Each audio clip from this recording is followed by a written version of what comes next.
Hello everyone and welcome into Coach Craig's Sports. This is the UFL DFS video for week number 9 if you're joining me for the very first time.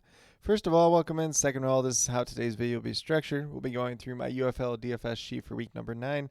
This sheet can also be found on my Patreon page at patreon.com/CoachCraigSports. If there's any adjustments between now and the time of lock, the updates will be listed there. And then with that being said, pretty much got all the news that we're going to have since I'm recording this video a little bit later this week.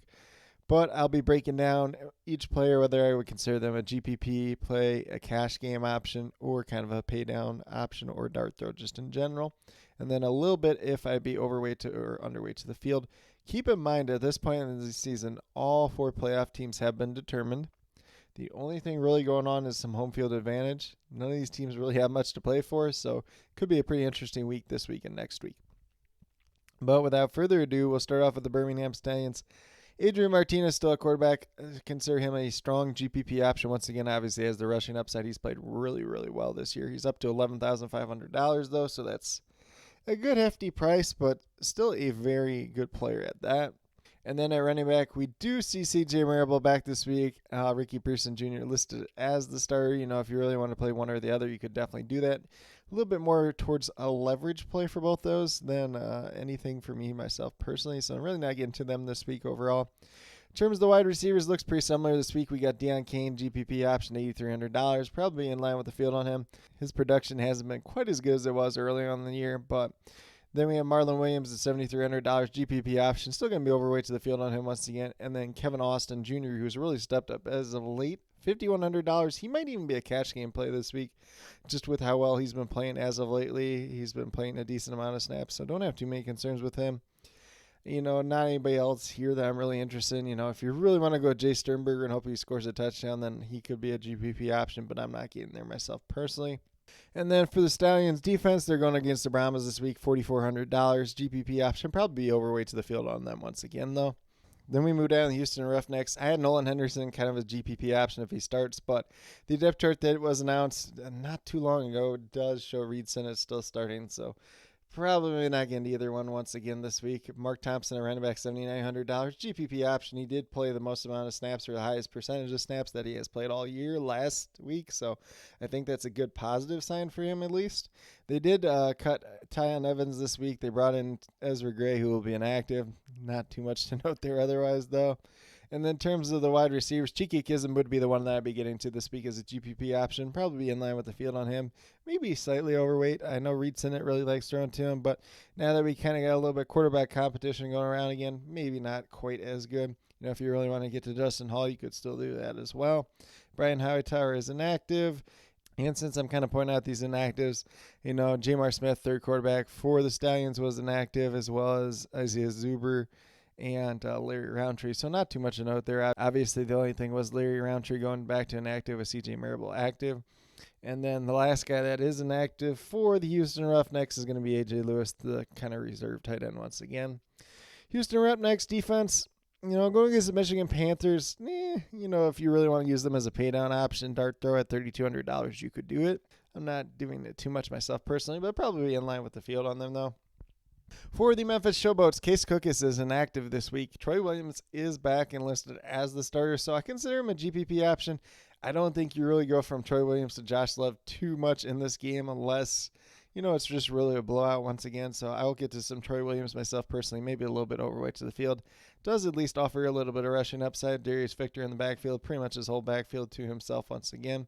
And the fact that Troy Williams is out there might actually help him just a little bit. So solid GPP option if you really want to get there, maybe slightly overweight to the field. And then once again, we have the 3 main receiving options for them in Vinny Papale, David Davis, and Sage Surratt. Not really getting a Jonathan Adams now. He just really hasn't been as good this year. I know Coach DiFilippo said he wants to get D. Anderson a little bit more involved because he really likes what he does on the field. So maybe that's hurting Jonathan Adams just a little bit as well. Out of those 3 options, you know, David Davis can probably be the most popular just because he's had the strongest season, but don't mind getting to the other 2 as well, probably in line with the field or close to it on all 3 of them. Showboats defense going against the defenders. I'm not too excited to get there. That Showboats defense has been really bad this year. For the Michigan Panthers, Danny Etling is back this week, and he is technically listed as the starter. Would not be surprised if it's a split between him and Bryce Perkins at some point during this week, so not getting either one at this point in time. We did see West Hills go on IR this week, so hopefully is able to heal up and be good to go for next season. But Matthew Colburn, I consider a cash game play at $8,000, getting the majority of the workload in this backfield, if not all of it. Namer Curry behind him, $4,000. You know, if you really, really wanted to throw a dart throw there, I guess you could. And then they brought back Toa Tua, running back, who will be inactive this week. And then in terms of the wide receivers, it's just kind of a big glob at this point in time. Their top guy this season has been Marcus Mims, but he's inactive this week. I know that Trey Quinn's been dealing with a little bit of a calf issue in practice this week as well. Silas Samir back from his concussion. So kind of pick your poison here. You know, if you want to go with Devin Gray, Silas Samir, Samson Nakua, you could go with any one of those three and be all right. But there is some risk to each and every one of them. Same thing could be said about Trey Quinn as well. Koho Katini at tight end, $3,600. You know, if you really want to get there, you could. And then that Panthers defense, $5,000 GPP option going against Houston. I think it's a very favorable matchup. So we'll be in line with the field, maybe slightly overweight to the field on them once again this week.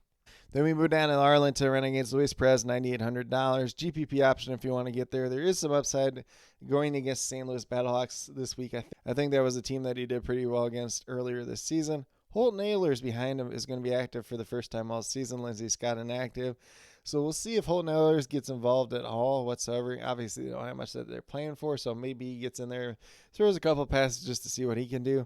Lenny Brown did go on IR this week at running back. They did bring in Jeremy Cox, who will be inactive for week number 9. So looking like the Davion Smith show once again. Devin Darrington might get a couple looks here and there. So, you know, if you want to get to Davion Smith GPP option, you could definitely do that. Going to have at least a good amount of opportunity. Whether or not that opportunity turns into some could ultimately determine how well he does this week, just in general. And then in terms of receiving options, we got Javonte Payton, Tyler Vaughn, Sal Cannell, all GPP options. Once again, all pretty much going to be in line with the field on them. Not really any major stands there this week.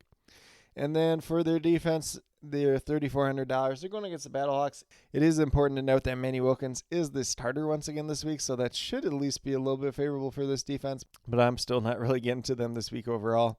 Then we move down to the DC Defenders. Jordan Ta'amu at $9,300 is a GPP option. I don't mind this matchup versus the Memphis Showboats, so probably a guy that I will be overweight to the field on once again this week. And then running back, we got Darius Higgins and Cameron Harris. Once again, not really getting to either one. If you were going to get to one, it'd probably be Darius Higgins at $5,800, but probably just be in line with the field on him. It is important to note that Vincent Smith was listed as the starter, although Brandon Smith did outsnap him last week in place of Calvin Harmon. So if you want to take anything away from that, I'm not sure what to take away at this point in time. Ty Scott is kind of the cash game option in this receiver room, $6,700. Been a really good year for him overall. Chris Rowland technically is listed as the starter over Kiki QT at $4,800, so not a bad price tag there as well. Monroe Young, who they did sign last week, still going to be inactive for week number 9. And then at tight end, we got Alex Ellis, GPP option if you really want to get there, but at $4,100, kind of not worth the risk at this point in time. We did see Brilliant McKinney come back this week. He's been activated off IR. So they will have 4 tight ends active this week, and Alex Ellis, Kane Smith, and then Trey Brewery, who's probably just going to play special teams. And then in terms of that Defenders defense, $4,600 GPP option. Going against Memphis this week, the fact that it's Trey Williams, I kind of like it a little bit better, but if it were Josh Love gets into this game at all, probably going to be really favorable for this DC defense just in general. And then we move down to the San Antonio Brahmas. Not interested in Quinn Dormady once again. It is important to note that Chase Garbers has been activated off IR and will be active this week. Kevin Hogan will be inactive, and they did cut Jaden Delora this week. And at running back, we got John Lovett inactive for week number 9. So I kind of have Anthony McFarland, who had a really strong week last week, $8,900, as kind of a potential cash game option. Definitely some high-end upside there. But I think it's probably going to be a pretty decent split between him and Morgan Ellison. So if you want to go after Morgan Ellison as kind of a GPP option, you could definitely do that as well. And then in terms of the wide receivers, I'm not super interested in here. We get Justin Smith back this week. Kirkland, is $10,000, hasn't really paid off at their price tag as of late. Mainly if I'm going after somebody, it's probably going to be Cody Lattimore in terms of this receiving room, just in general, $7,700. Probably just be in line with the field on him, though, overall. And then last but not least, we have the Battlehawks. Like I mentioned, Manny Wilkins is listed as the starter once again, although A.J. McCarron will be active. Brandon Silvers goes back to being inactive, and Drew Plitt was cut this week. So probably going to be relying on that Renegade a good amount. Once again, we saw strong weeks from Jacob Sailors and Wayne Gallman both last week. So both going to be kind of GPP options if you want to get there. In terms of like wide receivers, not really too interested with Manny Wilkins at quarterback, honestly. They didn't really throw the ball a ton, and he wasn't super accurate last week. But if you really want to get it to Hakeem Butler at $10,500 or like Steven Mitchell Jr. at $4,700, I'm not really going to stop you, but I just can't recommend any of these guys at this point in time.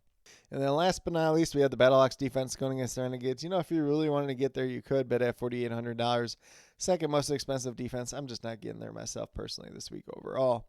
But with that being said, that's a quick rundown of my UFL DFS sheet for week number 9. Hopefully you guys found all this information pretty informative. If you do have any other specific questions related to UFL DFS for week number 9, leave them down in the comments below and I'll get back to you as quickly as possible. And then once again, if there's any other changes that do happen prior to lock, it will be in the sheet as well. So definitely be sure to check that out over on Patreon at patreon.com/CoachCraigSports. Obviously, there's a small monthly donation over there, but you do get access to this sheet for this week, for next week, probably for the playoffs as well. Once we get around to the CFL season, probably be doing some CFL DFS content as well. And then some MLB DFS content in terms of the notes every day are up on the Patreon Monday through Friday. So a good little value to be had over there for, once again, a very small monthly donation. But with that being said, if you are brand new to my channel, checking out for the very first time, or have yet to subscribe, please consider doing so. Definitely would appreciate it. It helps to build the community that we're trying to build here at Coach Craig Sports, which is one that's truly for you, the viewers, helping you with your DFS. Right now we have MLB DFS Monday through Friday in terms of the core pick videos, and then this UFL DFS video coming out once a week, typically on Friday. And then, like I mentioned, once CFL gets rolling, we'll be doing some CFL DFS content as well.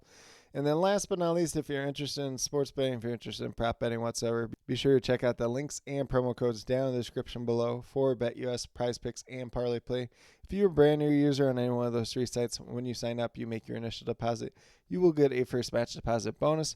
For Prize Picks and Parlay Play, it's 100% match up to $100. And then for BetUS, it's 125% match up to $2,500. So some pretty great opportunities to be had out there. And then with that being said, if you have any other additional questions related to that, feel free to reach out to me, whether it's down in the comments or on Twitter at Coach Craig Sport, and be more than happy to help you with that journey as well. But with that being said, that's all that I truly have for today's video. Definitely do appreciate each and every one of you tuning in. Definitely means a lot to me. I hope that each and every one of you have a great rest of your day, a good weekend overall, and some really good luck in UFL DFS for week number 9.